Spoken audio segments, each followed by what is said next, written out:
Bonjour à toutes et à tous et bienvenue à cette émission consacrée à Top Logistique Europe. L'événement des décideurs de la supply chain revient cette année sur les terres de Saint-Malo.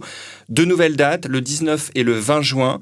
Et pour parler de cette nouvelle édition, j'ai le plaisir d'accueillir à mes côtés Jérôme Le Tumontois, directeur de Top Logistique Europe, directeur des événements DG Consultant comme Exposium, et Nicolas Blandin, directeur commercial France de la société Green Yellow. Merci à tous les deux de participer à cette émission. C'est un plaisir de vous accueillir. Merci Julien. Jérôme, un plaisir de t'accueillir à nouveau pour une nouvelle émission pour parler de Top Logistique qui revient cette année à Saint-Malo. Rappelle-nous un petit peu le concept. Le concept, rapidement, c'est un événement qui a eu lieu l'année dernière pour la première édition à Saint-Malo, qu'on souhaite de nouveau implanter et pour une deuxième édition. On continue à se dire que c'est une terre intéressante et on veut en faire un événement national et à la fois régional. Mais surtout, c'est un format rendez-vous d'affaires, donc c'est un peu particulier. Je pense que j'aurai le temps d'y revenir, mais en tout cas, le rendez-vous d'affaires, c'est un mix de business, de prise de hauteur avec des conférences et des sujets d'actualité qu'on va traiter, et puis surtout de la convivialité, de l'échange, du networking, dans un cadre sympathique, comme tu l'as dit, la ville de Saint-Malo, qui se prête totalement à ce qu'on souhaite faire. Donc Nicolas, vous allez représenter la société Green Yellow donc sur Top Logistique Europe cette année. Green Yellow, société qui a été créée en 2007, je crois. 2007, exactement. 2007, et qui est spécialisée dans la transition énergétique. Vaste sujet aujourd'hui. Donc qu'est-ce que vous allez proposer au directeur supply chain? Alors déjà, expliquer comme ça, le salon donne très envie, donc forcément ça donne envie d'y aller. Et nous, comme acteur, qui est un acteur majeur de la transition énergétique et de la décarbonation pour les entreprises et les collectivités, la supply chain est évidemment largement impactée par ces thématiques. Alors qu'est-ce qu'on propose concrètement à ces acteurs? De les accompagner sur ce qui peut être des menaces, peut être transformé en opportunités, des enjeux de baisse de la consommation énergétique, des enjeux de production d'énergie propre, des enjeux de décarbonation ou réponse aux enjeux réglementaires. Vaste sujet, comme vous le dites, qui nécessite d'être traité. Et en tant qu'acteur et spécialiste, on porte le sujet et on s'engage sur les résultats. Et c'est nous qui investissons. Donc c'est vraiment gagnant-gagnant pour qu'à la fin, on arrive à cocher ces cases. D'accord. Donc, transition énergétique, sujet important. Du coup, Jérôme, qui pourra un peu rencontrer Nicolas sur Top Logistique Europe? Quelle typologie d'entreprise? C'est transversal, finalement, la transition énergétique, la green supply chain, ça touche tous les secteurs d'activité. Complètement, et on est très bien placé, en tout cas, je suis très bien placé aussi pour en parler, parce que tu sais qu'on organise également Top Transport à Marseille depuis plus de 30 ans, donc Top Logistique, c'est notre dernier petit bébé, mais on est vraiment sur toutes ces thématiques environnementales, décarbonation, etc. Donc ça, c'est un sujet, on en parlera plus tard, mais voilà, on traite aussi au travers de nos événements. La société Green Yellow va pouvoir rencontrer d'abord des décideurs, des fonctions qui vont les intéresser, des directeurs supply chain, des directeurs logistiques, des responsables d'entrepôt, etc. pour effectivement, et qui sont sélectionnés par notre cellule qui s'appelle Guest Experience sur des projets et sur le fait qu'ils soient décisionnaires et qu'ils aient des budgets. Ça, c'est très important. Donc, on attend 150 invités sélectionnés et qui vont venir à la rencontre de 80 exposants partenaires sur l'événement. D'accord. Du coup, Nicolas, c'est pas votre première participation cette année, puisque vous avez déjà participé l'année dernière, donc en 2023. Qu'est-ce qui vous a séduit, j'ai envie de dire, dans le concept Top Logistique Europe, rendez-vous d'affaires? Alors déjà, si on y revient, c'est qu'on a été satisfait. Donc ça montre qu'effectivement, c'est une dynamique et un accès au marché qui nous semble assez qualitatif.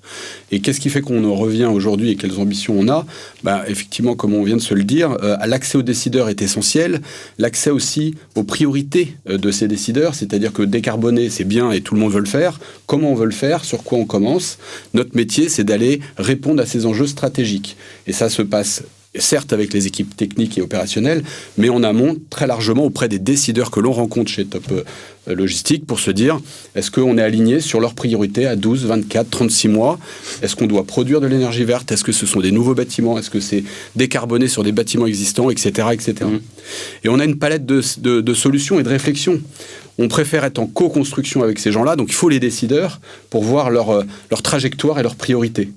Cette palette de services, elle part évidemment de la réduction, comment on consomme moins, c'est la priorité. Et ça, il y a toute une panel d'opérations et d'actions sur lesquelles nous, on investit. On fait des travaux à nos dépenses et on engage des économies d'énergie sur lesquelles, effectivement, à la fin de l'année, on a une bonification sur notre rémunération si ça marche. Donc on est vraiment partenaire. On n'est pas là pour vendre de l'équipement, on est là pour arriver vers l'objectif de ces décideurs. Ce qui est une démarche hyper intéressante aussi. C'est gagnant-gagnant, et puis au lieu d'être... Enfin, nous, on n'est pas des équipementiers, on n'est pas là pour vendre du produit, on est là pour arriver au résultat final de ces gens-là. Et puis un autre accès, c'est évidemment de se dire, il y a des contraintes réglementaires. Ces contraintes réglementaires, elles sont liées à la solarisation sur les nouveaux bâtiments en construction. Et donc, il y a une nécessité de choisir le bon opérateur. Et puis, ils ont le choix, ils peuvent le faire eux-mêmes ou faire appel à des gens qui portons le risque financier, le risque opérationnel et un engagement de résultat. C'est ce que propose GreenYellow. Donc une palette de services qui va être proposée aux décideurs lors de rendez-vous, mais pas seulement, parce que l'idée c'est aussi qu'il y a un échange, de la convivialité, du partage. C'est ça aussi le concept Top Logistique. Le concept de Top Logistique, c'est un mix de tout cela. C'est-à-dire Saint-Malo, c'est une ville qui se prête vraiment à ce qu'on sait faire. C'est-à-dire c'est une ville à taille humaine où tout se fait en 5-10 minutes, les hôtels sont à proximité, les lieux d'exposition aussi, dans un cadre sympathique. Donc on mise sur le côté expérientiel de l'événement. On profite de ce que nous offre Saint-Malo pour pouvoir faire un événement qui part vraiment dans des directions différentes. L'idée, c'est qu'on soit dans l'expérience. Donc il y a effectivement des rendez-vous qui sont montés en amont de 25 minutes et qui ont l'avantage pour les exposants et les participants de pouvoir être préparés en amont. Donc ça, c'est déjà très important. Et puis derrière, on laisse aussi la part à la découverte, puisque on organise des déjeuners, des soirées, des cocktails, etc., pour que les gens aussi se rencontrent sur un mode plus informel, on va dire, d'accord ?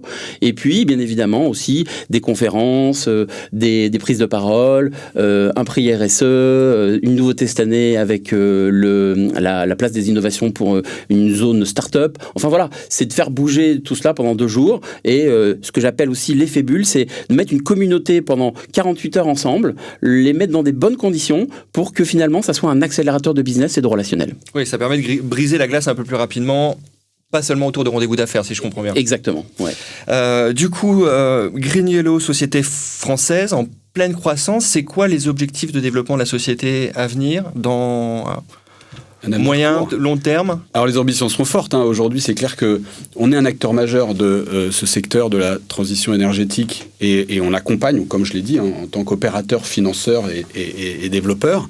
Donc être leader est une ambition forte et aujourd'hui, on a un univers dans l'énergie et dans les performances techniques et énergétiques des bâtiments. On a des équipementiers, on a des énergéticiens et puis des nouveaux entrants, puisque c'est ces gens-là qui avaient les parts de marché. Notre ambition, c'est d'être leader là-dessus. Donc il y a vraiment des ambitions assez fortes. Après, on a une nécessité de toujours améliorer notre efficacité opérationnelle. La satisfaction client est essentielle. Aujourd'hui, on ne découvre pas l'univers de la logistique. On co-construit des solutions avec ces gens-là. On écoute leurs thématiques et leurs priorités de manière à designer la solution la plus efficace. Et ça, c'est quelque chose qui est en amélioration continue. Donc on ne va pas dire que c'est acquis. Bien sûr que nos clients sont contents, mais ça ne doit jamais s'arrêter. Et puis le troisième point essentiel, dans un univers qui va vite et fort, ce sont des thématiques certes à la mode, mais aussi qui ont des gros enjeux économiques et réglementaires.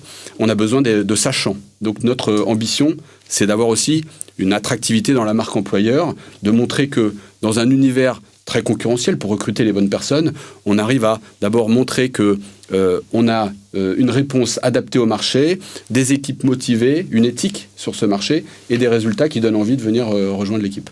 On parlait de transition énergétique. Les temps forts de cette année, je crois que c'est aussi des prix RSE qui se renouvellent cette année, qui avaient déjà eu lieu l'année dernière, mais que vous refaites cette année. Exactement, oui, je l'ai un peu abordé en préambule. Là, effectivement, on refait le prix RSE qui a eu beaucoup de succès l'année dernière. Et puis, je pense que c'est une thématique qu'il faut aborder, qui est au cœur des enjeux de demain. Donc, ça, c'est important. Et puis, on souhaite faire aussi un focus sur l'innovation. Donc, c'est pour ça qu'on crée cette zone place des innovations qui sera donc un endroit central durant l'événement pour présenter une petite dizaine de startups qui vont présenter leurs innovations et leurs nouveautés pour faire bouger un peu aussi les lignes et le marché. Donc ça, c'est aussi important. Et puis, L'expérientiel, j'ai envie de te dire aussi l'expérientiel, c'est-à-dire que le lieu, ce qu'on organise autour, etc., va permettre aussi, comme je le disais, de pouvoir faire que les gens se rencontrent dans d'excellentes conditions et que tout le monde reparte satisfait en se disant tiens, pendant 48 heures, il s'est passé quelque chose. Moi, c'est que mon but, c'est de dire la satisfaction client, on travaille tous dans ce sens, mais vraiment, c'est très important pour nous et pour toute l'équipe. Nicolas, je pense qu'on peut parler d'innovation responsable aujourd'hui. C'est-à-dire qu'à la fois, il y a cette notion de nouvelles technologies qu'il faut pouvoir s'approprier. On parle beaucoup d'intelligence artificielle ou d'autres technologies. Et à la fois, cette nécessité de décarboner. On est complètement dedans. On est complètement dedans. Et je rejoins effectivement ce qui vient d'être dit. Pourquoi ? Parce que on est sur des solutions qui sont largement industrialisées. Nous, on a effectivement... plus de 1500 projets qui sont déployés dans le monde, on est sur 16 pays, donc c'est assez structuré, mais l'innovation est essentielle. Et cette innovation ne peut pas se faire hors sol, loin de nos partenaires et clients. Donc effectivement, ce genre de salon est à l'écoute, des besoins pour avoir les trajectoires, une veille technologique, il y a des acteurs qui sont présents, donc c'est une rencontre, et puis essentiellement, derrière, on va voir nos clients pour écouter leurs besoins. C'est quand même ça le nerf de la guerre.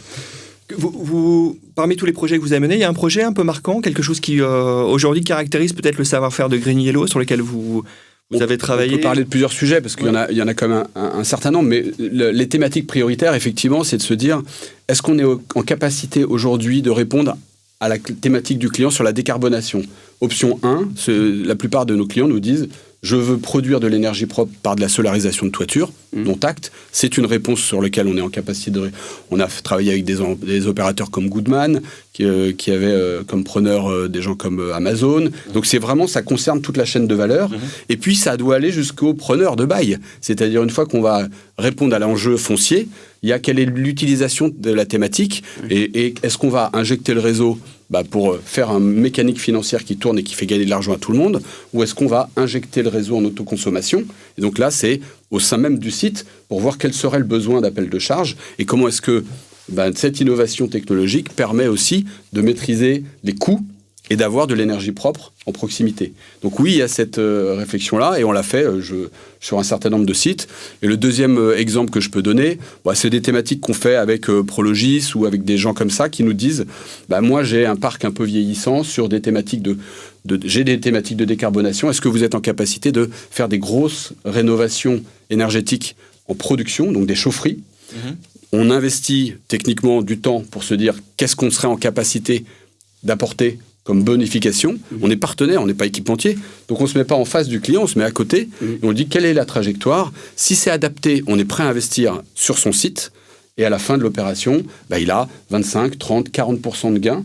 Et on se partage la plus-value. Et donc c'est un vrai partenariat plus qu'une vente de prestations. Donc, tu es un sujet central de la supply chain, transition énergétique.